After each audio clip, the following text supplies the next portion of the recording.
Welcome to the Find Your Leadership Confidence podcast with Vicki Nedling.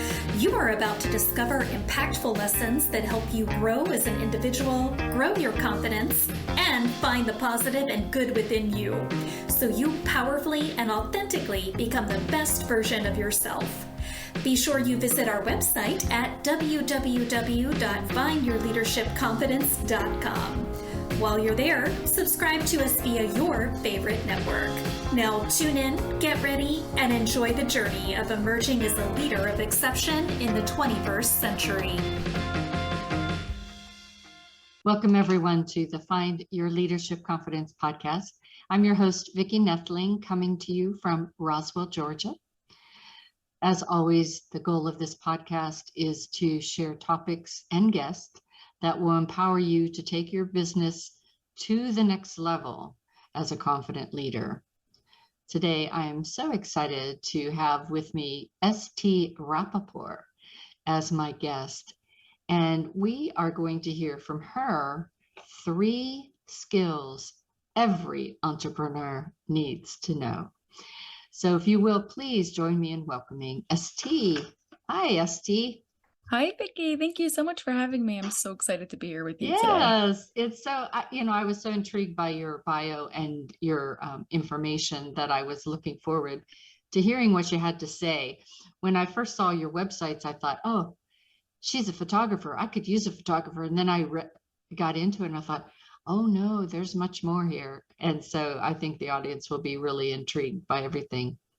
Before we get into the hard stuff, though, I do always start with that easy question of what part of the country, where do you live? Yes, so I actually just recently moved to Florida. Ah, just in time for the winter. Awesome. Yeah. What were you? It was your first holiday in Florida? No, I lived in New Jersey, but a bit of a long story. I don't know how many details you want me to go into, but my dad fell off a bike, became paralyzed from his neck down, and came to Florida for treatment. Thank God he's doing really good, but awesome. I mean, still needs treatment and stuff, but we decided to stay here. So that's what it is. I'm not complaining. It's a good place to move to. That's right. But then you can still be by your dad. That's great. Yes. All right. So we want to really get into this and start out with what are cognitive functions? I was going to say, what are the 3 things? But let's just start here. What are cognitive functions? Yes. So thinking is not one big thing. Thinking is actually made up of 28 parts called cognitive functions. These are like the skills behind all skills. So anything that you're doing in your business, in your life, in order to do them without you even realizing, your brain is thinking about things, right? And it's helping you. Those are the thinking skills. Those are the cognitive functions that are helping you to do what you need to do. Very cool.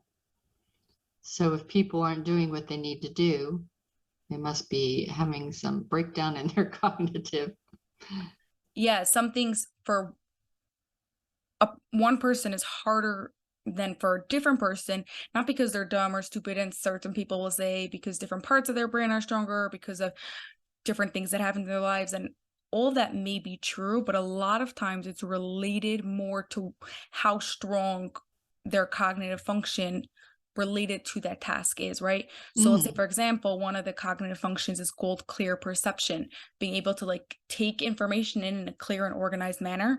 If you come back from vacation to your emails and you have like 500 emails and you don't know where to start, you don't know where to begin because there are so many emails, and you're like, hey, I just don't want to do this, then it's not that you're incapable of doing it. It's very hard for you because not you're stupid, but because this cognitive function is weak. As soon as clear perception is strong, you know how to start, what to do, and it'll be much easier for you. So we'll get into my questions that keeps on burning in my brain a little bit later. We'll go on to the next, which is, what is process thinking? Process thinking what is the process to thinking? Is The how I'm- process to thinking. Yeah. So there are actually 3 phases of thinking. We have input, how we take in information. Mhm. We have elaboration, how we process the information. And we have output, how we tell the world we know what we know. Within each one of those phases, Mhm. there are some of the cognitive functions. Oh, okay. So you seem very smart for a very young person. How did you get started in this work that you're doing today? Yeah, so it actually started back in 5th grade. I was struggling with reading and went to a lot of tutors that wasn't really helping me. And my parents were like, okay, time to do something else. So they brought in Feuerstein mediators, which is actually really popular around the world, like in other countries, I think like 40 countries or so. But for some reason in America, not so much. So they brought them in, got trained. I got sessions for the next couple of years. And not only did my reading improve, but because we didn't do any of the reading skills, right? We did the skills behind the skills. We did the thinking skills. So other areas of school got better. My confidence went up. Socially, I did better, right? Like I was able to relate to people, ask better questions, all those sort of things. So because I saw the impact it had in my life, I was like, I'm going to go into this. And I started getting training at 17. Oh my goodness. So we talked earlier about smart and dumb just briefly, but a lot of times with kids, especially as they're going through school to determine whether or not they're going to get into the special classes, the AP classes, the accelerated classes, they look at the child's IQ. So how do you raise your IQ? Yeah, so actually, IQ isn't static, it could change. And it has been proven to change. And so by improving cognitive functions, you improve your IQ because you're improving your thinking skills. So automatically your IQ goes up. They've at some point did some research that I think like 70 sessions or so of IQ makes your IQ go up a number like every 70 sessions or something. But Wow. I find it hard to believe that it's an exact number because it isn't like it isn't the type of sessions where you're like following something on a computer and you're doing the exact levels every time. It's more dynamic and things like that. But in general, your IQ does go up from it. So when you talk about the computer, I tend to think about my 7-year-old that is into Minecraft. And, when I first heard about Minecraft years ago, I thought it was this evil thing because most of the kids, they were spending all their time doing it. But I find it's very interesting how it makes him think. And so I don't know if you're familiar with Minecraft, but what are your thoughts on some of the computer games that are out there and how can they help you with cognitive functioning? Yes. So computer games can be very helpful if you take the lesson or the strategy, I like to say, out of the computer game to your everyday life. So if you're really good at a specific game, then you want to look and analyze what strategy helped me to do this and bring it to other areas of your life, in school, in work, with your family, with friends.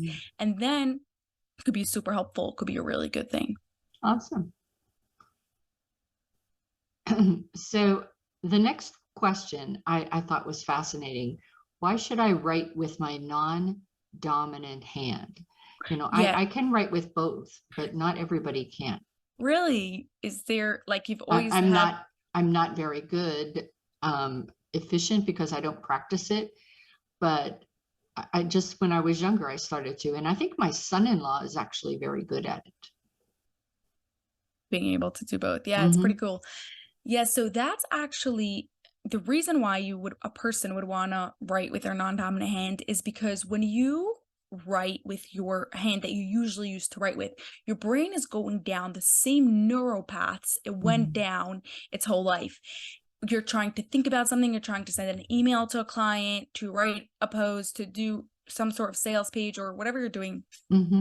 And in that process of going down the same paths, it has the same blockages that you may not even realize that are there. It could have been something somebody told you or something you read in a book, and different things that are in that passageway that is making hard for you to get into more of like your subconscious mind. So when you write with your non-dominant hand, that's more entering the amygdala, like from the back door where your emotions are stored, where your subconscious is more, and then you don't have those blockages that you tend to have when writing with the regular hand. So it almost makes you release your creativity more so and your innovation.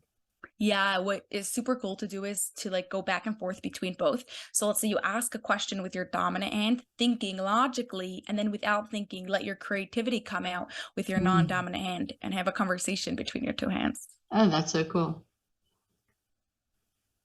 So what, my young child here, what is next on your journey? What's next for you? Yeah, so currently I'm in a very big growing phase of taking, like right now, I'm just the only one who does coaching sessions within the business to help entrepreneurs. But really, my goal is to bring on more coaches so that way there are more people doing this, because it's a very time-consuming place. Like it's no like just recorded videos and do this and here's our tips and here's our hacks and so we're doing, because every person is very personalized depending on what their weak cognitive functions are, right? Everyone needs their own mediation. They need their own guidance. So that's really a goal, to hire more people and to grow it so more people can improve their cognitive functions. So is most of your coaching done one-on-one rather than group coaching? It actually is in very small groups, like up to 6 people, because during the sessions, we do brain exercises, right? So not on a computer, but on hard paper. And while one person is working, someone else might be needing help and back and forth. So it works really well in group because there's good conversations. Okay. Yeah. As I was talking, I realized I messed up and did not read your short bio, but I will do that just to kind of bring people up to speed. So she writes that most entrepreneurs want to grow their business, but are already overwhelmed. And at her company, LifePix University, she helps you rewire your brain to become more efficient and effective while experiencing more inner peace, which helps you understand all the things that we've been just talking about. So going back to the title of our episode, 3 skills. What are the 3 skills every entrepreneur needs? Yes, these are 3 of the cognitive functions that are very, very common that I find with working with entrepreneurs based on their traits, that these are weak and it sometimes bites them afterwards. So the very first one is defining the problem, because entrepreneurs are such action takers and they want to do and they want to go. As soon as there's a problem or a challenge, they're very quickly to like fix it. Let's see what we're going to do. And they right away get into action mode. If they literally just take a couple of minutes, doesn't have to take long, to just understand what's actually the problem here, what created this situation, and then they're going to save so much time and money and like resources to solving the right problem instead of having to try 5 times and then get to actually what it is. Yeah. And I would think that it would also have you be more or less apt to repeat that problem, because you understand what the problem is more so than you just fixed it and don't really realize what the root cause was that caused it in the first place. Yeah, that's a very interesting point. Yeah. All right. So is that all 3? No, that's 1. I was Defining the problem, right? Okay. Okay. So the second one is, people don't really like this one, but I'm going to understand it and then think about it. Don't take it as fact, but think about it and maybe afterwards see if maybe it comes up in your life. But this one is understanding reality. Okay. Entrepreneurs have really big goals and really big dreams, and I want you to achieve every single one of them. But sometimes your current abilities, your current resources, the current money, the current things that you have is not going to allow you to achieve your goal in the way that you want it. You either have to adjust your goal, which I don't think you should do, or adjust what you have in hand, your creativity, come up with another solution, see who else you could bring on board, find another way that you can achieve your goal instead of being frustrated and being like upset that you didn't achieve your goal or that it's not working out the way you wanted to, or you have too many things to do on your plate. Try to see what you can adjust reality so that way you could actually achieve your goals. Awesome. And the third one, this one is one that sounds very basic, because little children do it, but we don't always do it correctly. And that's being able to compare. I like to say, if you are buying a new computer, okay, and you say, okay, I like this one, I like A better because it is 18 inches, but I like B better because it's $1,000 less. You're comparing them, but not on the same parameter, not on the same level. One is about size, one is about money. You have to be able to compare on the same parameter and then decide which parameter is most important to you and make your decision. Now, obviously, that's a very basic example. And in business, we have way more complex things with way more things that are getting involved in it. But we need to start that basic, get that comparing so that way you could make good decisions. You could realize why your ads are not working. What is common between your top clients, right? All those sort of things that will really help you grow your business. Yeah, we used to say apples to apples or oranges, not apples to oranges. Exactly. So what is the mindset growth? Why is mindset growth important to our leaders? Yeah. So actually, Carol Dweck was a psychologist in Stanford University, and she wanted to research what makes a person successful. And she realized that it's not IQ, it's not talents, it's not where you come from. Nothing that people really thought it was. What it has to do is if they have a growth mindset or a fixed mindset. A growth mindset is always being willing to learn, being willing to try new things, to fail, to constantly growing and having that sort of mindset that they're going to be able to figure it out. They know that they can, and they're going to find a way to be able to do it. Someone with a fixed mindset rather thinks the way they are is how they're going to stay, things that they're good at, they're going to be good at, things that they're not good at, they're just never going to be good at. And that is why they end up not being able to do what they want to do. Very good. The number one way to improve our focus. Yes. So the number one way to improve our focus is actually not what most people think, because there's a part of your brain, the parietal lobe, that's in charge of choosing to focus. So when you want to choose to focus on a task, so you're using that part of the brain, and it's not very developed. A big part of that reason is because in that section of your brain, you have your sense of touch is also there. Now, usually when you are trying to feel something, your eyes see it before your hands actually get there. So you are making an assumption of how it's going to feel before you touch it, right? Before I touch my shirt, I've worn this before, I know what it feels like. So when you're actually touching it, you're not really using your sense of touch. It's almost like you're feeling with your eyes. So if you want to improve your sense of focus, you want to improve your sense of touch because it's in the same part of the brain. How do you do that? By taking away your eyesight. Blindfold yourself and feel things around blindfolded. Get into all the details. What is this exactly? How do I feel it? Get Braille books. Like it could be children ones because if you don't know how to read Braille, you don't want big ones, but like little books. There's some like these like mazes like that are done like with Braille. Put on a blindfold and actually feel it. Now, when you do this in the beginning, your brain will hurt. You could actually feel your brain hurt because it's a part of your brain that's so not developed. But if you do this enough, you will like you're going to see how much your focusing improved. Like I literally had clients had gone off meds because of it afterwards. It's incredible. Wow. So what are 3 takeaways that you would like our audience to have from this podcast? Yes. The very first one is that growth mindset, to like always believe it is possible, because that is the way it is going to make it possible.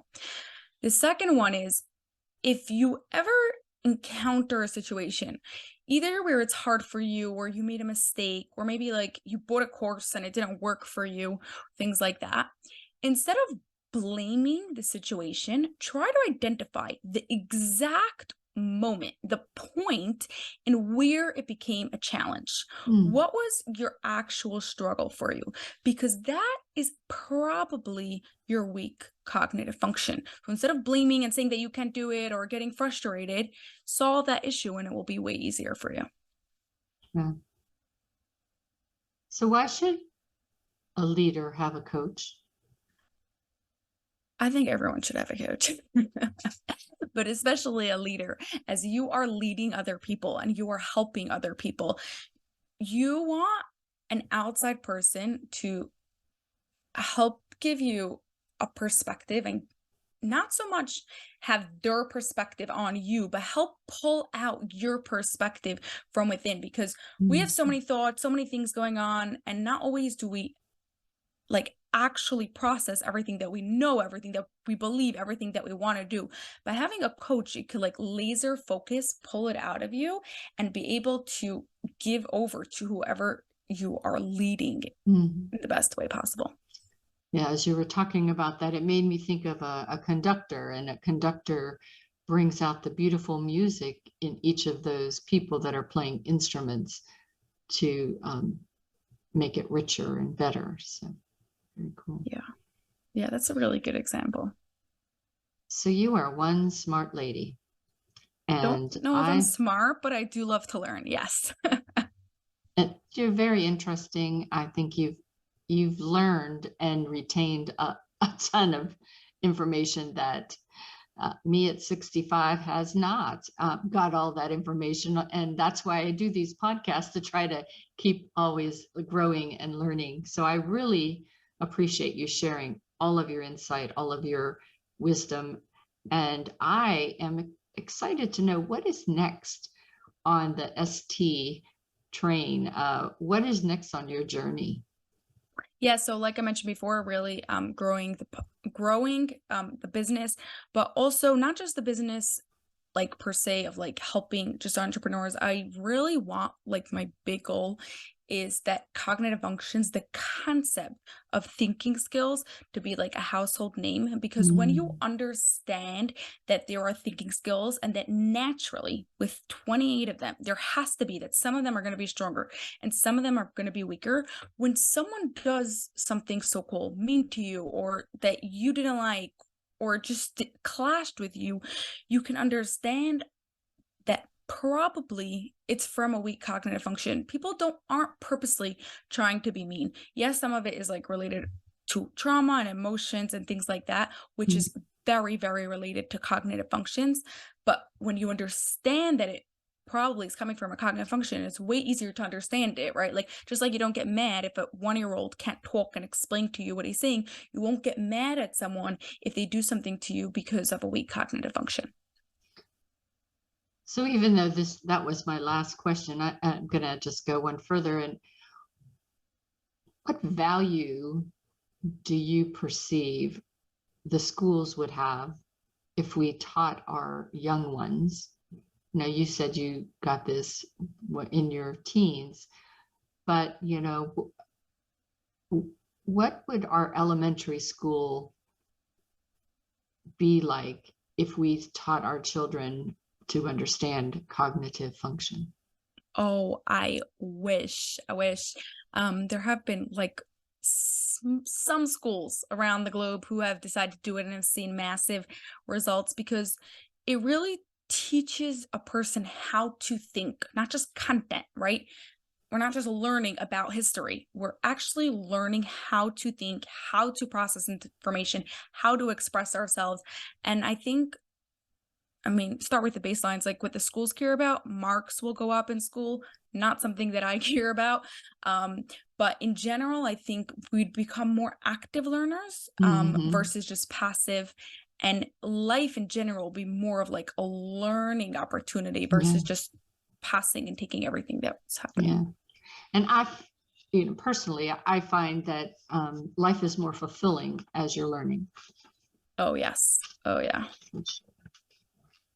Well, it has been great. It's time for me to share my screen. So if you are just listening and you did not have a paper and pencil taking notes of this wonderful lady's information, you're going to need to, for sure, rewatch this. But I will share my screen and I will read her website information so that you can write it down. So ST's website is LifePixUniversity.com. Again, that's LifePixUniversity.com.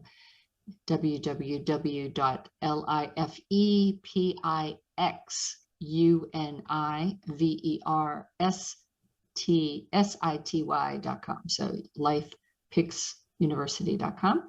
She's on LinkedIn and TikTok and Instagram, either her name, ST Rappaport, or LifePix University, if you, and also on YouTube, if you just search for LifePix University, you will find ST.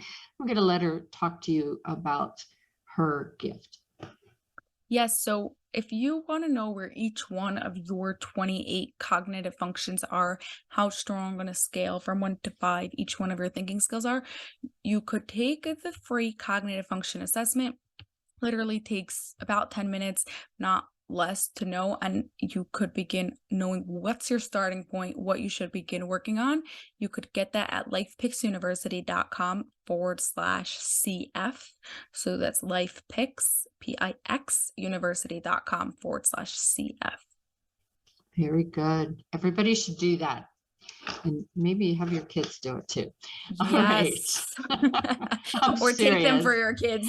I'm serious. I just think that would be awesome. Well, ST, it has been just wonderful. You did give me, you took me to school, gave me some lessons. I enjoyed every minute of this interview. You were just very impressive, very impressive. And Thank you, Vicki. This was fun. I do wish you the very best, you and your family, and enjoy Florida. And in the summer months, you can come up to Georgia and cool down a little bit. Thank you. So with that, as always, remember, life is a journey, and it's up to you to enjoy the ride. This is Vicki Nettling signing off. Thank you for tuning into the Find Your Leadership Confidence podcast with Vicki Nettling, where we share impactful lessons that help you grow as an individual, grow your confidence, and find the positive and good within you so you powerfully and authentically become the best version of yourself. Remember to visit our website at www.findyourleadershipconfidence.com and enjoy even more great episodes like this one. Again, while you're here, subscribe to us via your favorite network. We look forward to seeing you next time on the Find Your Leadership Confidence podcast.